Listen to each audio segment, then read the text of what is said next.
நட்பு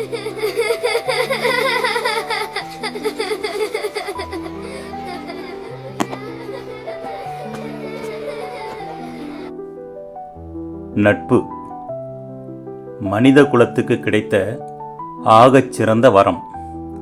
மனித வாழ்க்கையில் இன, மொழி, மத, தேசிய பாகுபாடுகள் எதுவும் இல்லாத ஒரே உறவு நட்பு மட்டும்தான்.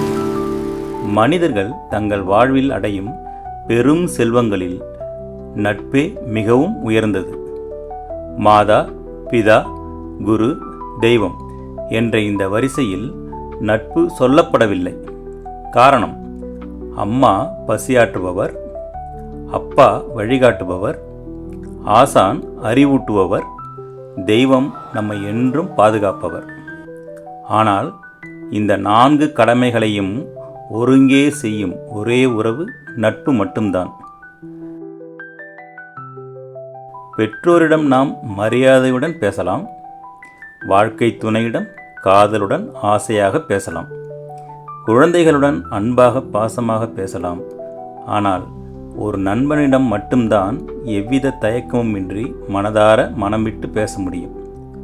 பூத்து குலுங்கும் வசந்த காலங்களிலும் சரி, அனைத்தையும் இழந்த இலையுதிர் காலங்களிலும் சரி, நம் கண்ணுக்கு தெரியாத வேறாக இருந்து நம்மை அரவணைத்து காப்பது நட்பு மட்டும்தான்.